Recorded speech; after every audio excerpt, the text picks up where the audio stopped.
Okay, so we're going to move into the second session, which really is a highlight focusing on some of the latest advances in immunotherapy. So how many of you saw the movie Fantastic Voyage many, many years ago? So as a kid, that was probably my first introduction in retrospect to immune therapy. If you remember Raquel Welch.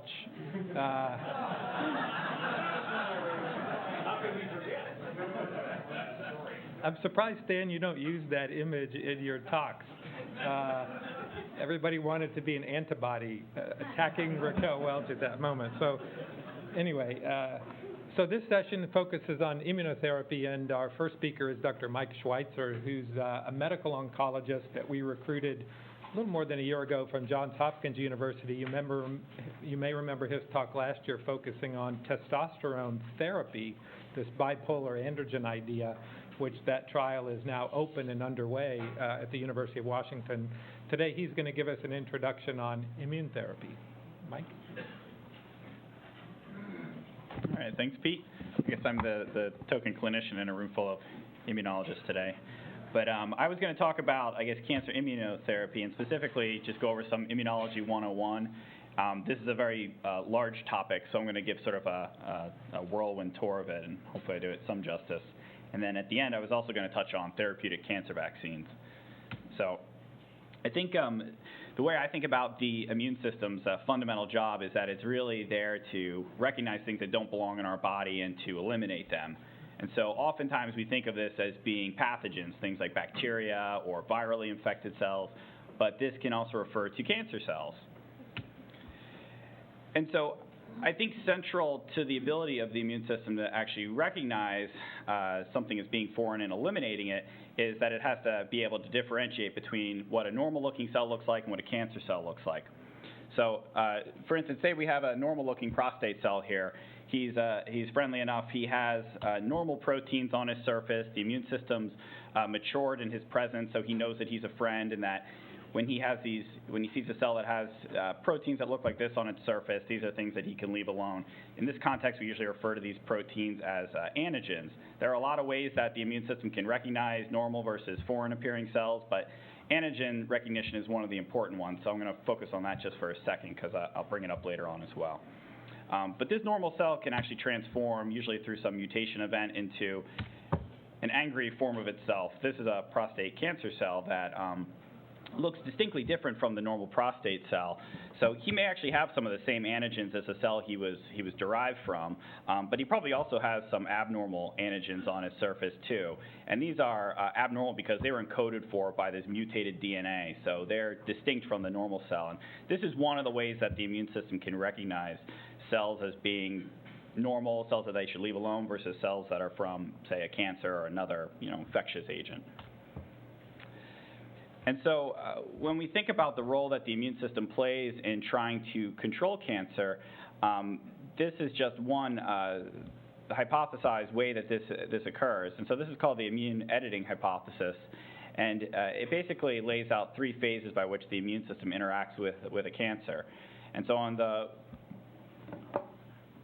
far left, there's the first phase, the elimination phase. This is when the cancer is first developed. The tumor cells are represented by the green and the blue hexagons. At this stage, the immune system immediately recognizes it as being the enemy. They rush to its site and they work furiously to try to kill off the tumor cells. If they're not able to completely eliminate the cancer cells, an equilibrium can be struck, whereby it's essentially a stalemate between the tumor cells and the immune system.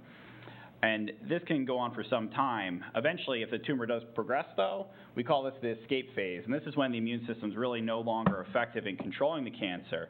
And this is the phase when we feel like the immune system really has failed to do its job appropriately and keep the tumor under control. And so I think one of the central questions of immunotherapies is, how do we reverse this process? Can we take cells that have escaped immune surveillance or come up with new strategies to try to get the immune system to re-engage those tumor cells and eliminate them again? And so just to take a step back and talk a little bit about Immunology Basics, I did want to briefly touch upon just the two main branches of the immune system. So there are two main branches, the innate and the adaptive immune system. The innate immune system is just like the name would have you think. It's what you're born with. These are sort of like the first responders to a foreign appearing cell. It's relatively rapid, occurs within a matter of hours to days, but it is short-lived. This isn't the branch of the immune system that results in long-term immunity, and it's also not specific. The immune cells in the innate immune system really react to foreign-appearing cells in a more generic way. They recognize general patterns that would have you realize that the cell is abnormal, but it's not going to be specific for one type of cell, for one type of cancer cell or one type of viral cell, et cetera. The adaptive immune system is the other branch of the immune system, and this is relatively slow to respond compared to the innate immune system, usually over the order of a few days. But this can result in long-lasting immunity, and importantly, it's also relatively specific. So the main cells of the adaptive immune system are T and B cells, and they both have specificity for one or maybe a few antigens, and that allows them to really target just one type of cell that we think needs to be cleared. These two branches are not completely independent of one another. There is some crosstalk between them, and one of the important roles that the innate immune system plays is actually in activating the adaptive immune system. And so I did want to spend just, I guess, one more minute talking about the adaptive immune system, because this is the branch of the immune system that most immunotherapies are really geared towards activating. And so, again, there are two cell types, T and B cells. Regarding T cells, these are during the first couple decades of life, people generate probably on the order of tens to hundreds of millions of unique T cells. These T cells each have unique receptors on their surface, represented by the green here. And these receptors are really specific for a single antigen. At this stage, when these T cells are sort of surveilling the bloodstream or in the lymphatic system, they're really not activated. They're not able to do what they're intended to do and actually eliminate these foreign appearing cells. They have to become activated, and one of the important ways that these T cells become activated is that they engage with their antigen. And so one of the cells from the innate immune system, or a class of cells, the antigen-presenting cells, one of its main jobs is to actually show this T cell the antigen that it's specific for. Once this interaction happens, when the antigen is exposed to the T cell that it was meant to link up with, these cells start to proliferate, and they actually change into a number of different cell types. The cytotoxic T cell is probably the one that does most of the work in actually killing off the abnormal appearing cells. But there are a number of other subtypes which we can talk about later if people are interested. B cells are pretty similar to T cells in regard to the fact that they are rather specific. Before they're activated, they also have a B cell receptor on their surface, and the activation of this population of B cells really is predicated on them also engaging with their antigen. So in this case, you have a T cell actually showing the B cell its antigen, but once it's exposed to the antigen specific for, these cells will differentiate into a few different cell types. One of them, plasma cells, are sort of like mini factories that make antibodies. And so once these plasma cells have started revving up, they're going to churn out a specific antibody. All these antibodies are identical, and they're specific for one antigen. And so you can imagine if you have a cancer cell that has had a B cell respond to its antigen, it's going to generate all these antibodies, which are then going to go out and bind to any cell that expresses those antigen. They're going to coat it, and once it's coated with antibodies, it's basically going to be tagged for destruction, and it'll end up getting killed through a number of different variety of mechanisms. And so there are a lot of immunotherapeutic strategies, and we're going to hear about a few of these later on in separate talks, but I was asked to talk a little bit about cancer vaccines specifically. So when we talk about cancer vaccines, we're usually referring to therapeutic vaccines. So these are vaccines that are intended to treat cancer, not vaccines that are intended to prevent it, although there are some vaccines that probably do that as well, like the HPV vaccine, for instance. And most of these cancer vaccines, the way they function is really to expose the immune system to antigens that are on cancer cells, to allow the immune system to see that antigen and hopefully generate a response that's going to result in the immune cells going out and killing off tumor cells that express those antigens. And so there are a number of different strategies. There's viral-based vaccines like Prostate VF. There's dendritic cell vaccines like Provenge or Sipuleucel-T. There are DNA vaccines, and there are other types as well, but I wanted to just touch on these briefly. So I know this is a complicated figure, but I did want to just walk through it step by step because I think it highlights how a viral-based vaccine works. And I highlight the ProstVac VF vaccine because there's actually some pretty encouraging data with this vaccine that it can perhaps prolong life. That was shown in a small study, and there's currently a much larger trial, which we hope to have a readout on in the next year or so. But it's possible that you might hear more about this drug in the future if that larger study comes back positive as well. But the way these viral-based vaccines work is generally that DNA that's in a little loop, we call that plasmid DNA, encodes for a couple of different proteins. So it encodes for PSA, which is a prostate antigen, and then encodes for 3 other proteins in the case of ProstVac VF, which basically work to stimulate the immune system. This little plasmid of DNA is inserted into 2 different types of viruses, a vaccinia and a foulpox virus. And then these 2 viruses that are loaded up with this DNA, that's what ProstVac VF is.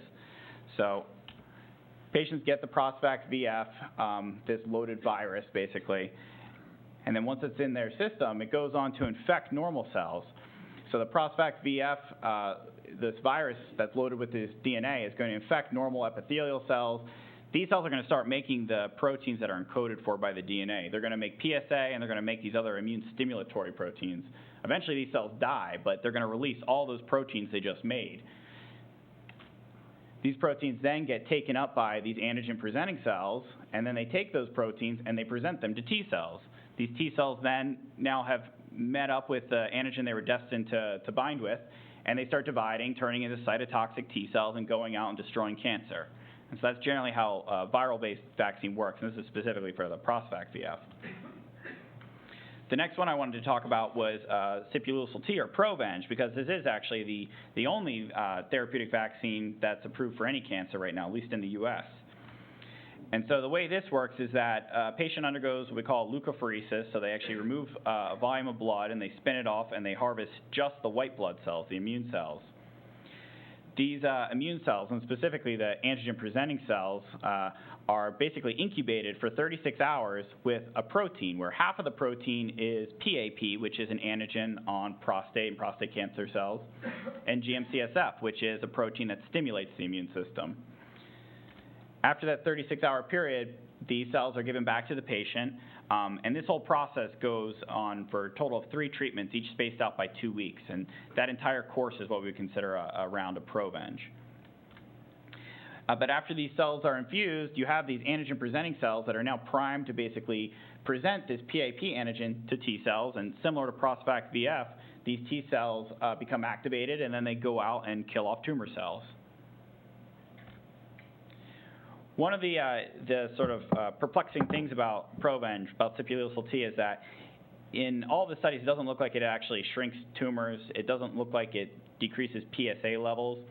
But the phase 3 study and even a phase 2 study showed that it improved overall survival, and that's why it was approved. These 2 points seem a little bit discordant with one another, but I think there may be an explanation for how Sipuleucel-T is able to actually effectively prolong someone's life, but not actually lower their PSA or shrink a tumor. And so this is a graph that's depicting basically a tumor's growth over time. So if you do nothing, it's going to grow, and it'll keep growing if you don't intervene at some point.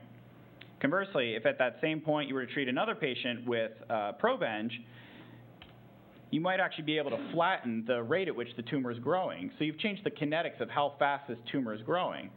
And if you imagine that the 2 dashed lines represent the lower and upper bound of sort of what type of difference you'd be able to see in the growth of a tumor, you actually gain a considerable amount of time between these 2 scenarios, so that the guy who's had his growth kinetics flattened so that the tumors aren't growing as fast will actually have gained a lot of time compared to the person who didn't get Sipuleucel-T.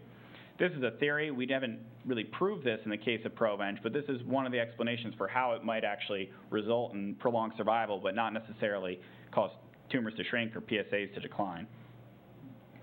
So Provenge, again, I think it does have some efficacy, and it's certainly appropriate for some patients, but I think there's definitely opportunities to try to improve upon the efficacy of Provenge. And so this is a clinical trial that we have ongoing here at the SCCA that's looking at taking patients who have been treated with Provenge and then randomizing them 50-50 between either just observation or another drug called IL-7. IL-7 is a protein that naturally occurs in all of us, and one of its main jobs is really to stimulate T cells. So the idea is that if Sipuleucel-T can generate a T cell response, if you follow that up with IL-7, it might make that response that much better, and hopefully that translates into better responses to the drug. The main point of this study is really to look at these T cell responses specifically, and that's what we're looking out for. But I think if that looks promising, a future trial would perhaps look to see if this strategy is superior in terms of efficacy to just Sipuleucel-T alone. The last type of vaccine that I wanted to talk about was DNA vaccines. And I apologize for this crude schematic. I couldn't find a pretty one on the internet, so I kind of patched this one together. But the DNA vaccine, it basically just involves injecting little plasmids of DNA directly into the muscle. And so this specific one, INO-5150, is one that we're testing here, and it uses two plasmids actually. One of them encodes for the protein PSA, which again is a prostate-specific protein, and the other one encodes for PSMA, which is another protein that's commonly found on prostate and prostate cancers. So these two plasmids are put in a syringe, they're injected into the muscle. Once they're injected, we actually use an electroporation device, which gives a small electrical current around the site of the injection. And what that does is it opens up the muscle cells so that they can take up this plasmid DNA. And once the muscle cells have taken up this DNA, they're going to start making the proteins that it encodes for. So these muscle cells eventually die, but after being injected with this INO-5150, they're going to release a bunch of antigens that are prostate-specific. And just like Prosvac and just like Sipuleucel-T, these antigens are going to be recognized by the immune system. You're going to get T cells that are going to be generated and probably B cell responses too. And so this is just the general schematic for the clinical trial we have going on now looking at this drug. This is specifically for guys who have biochemically recurrent prostate cancer.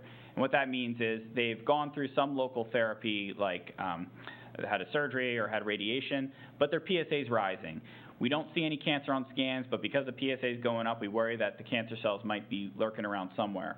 And so we take those patients and we treat them with basically escalating doses of this INO-5150 vaccine, and then some of the men also get an additional DNA vaccine that encodes for IL-12.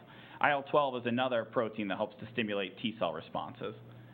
And so the end point of this study is really looking at safety because this is a very early study and we have to make sure the strategy is safe first. But it's also going to look at some of the T cell and B cell responses to see if there is a signal that this actually works to do what we hope it's doing. So there was a lot of information all at once, and I'm sure we can talk more about it during the Q&A, but just to summarize, the immune system has the ability to recognize cancer cells and to clear it, and there's a lot of evidence supporting that. Tumors can undergo a number of adaptive changes that ultimately allow them to circumvent the destruction by immune cells. And then I think on a fundamental level, I think immunotherapies are really seeking to revitalize the anti-tumor immune response. And there are a lot of ways to do this. I talked about vaccines, but I think we'll hear about some other newer methods that are being explored here. So